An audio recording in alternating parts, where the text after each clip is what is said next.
Well, it's starting to look like a steam engine now. Got the cylinder head machined.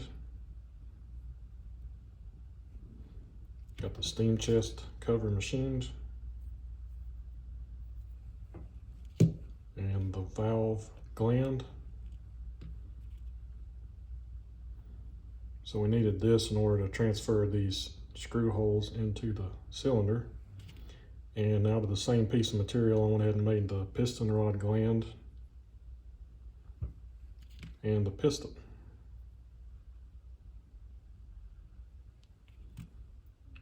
So I was able to super glue the steam chest cover on there and transfer those holes. So we'll get those drilled and tapped. Same thing for the cylinder head. And then the valve gland, once I drill the hole in here, we'll be able to transfer the screw holes from there to there to drill and tap that, and that's a 172. So we still need to drill the inlet and outlet for the steam.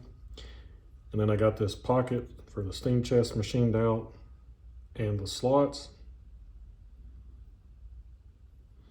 So we need to drill a hole from here that connects to this port, the outer port, and from this end of the cylinder to that port. And then the steam inlet will get drilled over here, and that connects to the center port. So we'll get this set up and get the finished machining on it.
So this finishes up the machining on the cylinder.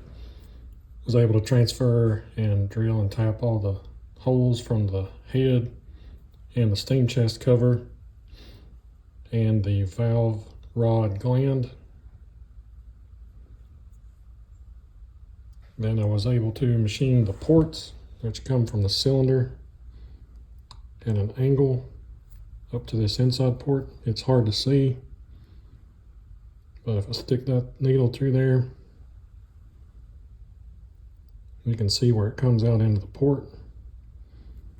So the two outside ports go to the cylinder, and then the center port is tied to here. So then as the valve slides back and forth, it'll uncover and cover the ports. Then I've drilled and tapped for the steam inlet and the steam outlet. It calls for a 3/16 40, but I don't have which is a steam engine model engineering tap. I don't have a 3/16 40, so I did these 12/28, which I'll make my own fittings for this that'll work.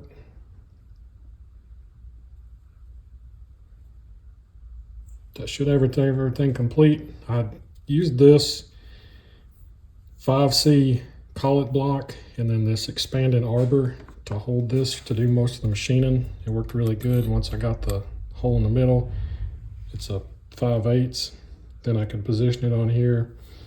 Then I could square it up using the steam chest here, tighten it up, and then I could position it and hold it in the vise different ways to machine it. That worked really good. It's really hard to hold on to this casting. There's not a good way to clamp to it. So I think the next thing we'll work on is the inside head, which is this piece. So this actually comes in from the bottom side, and then there's bolts that come through here that go into this that actually holds the steam cylinder on.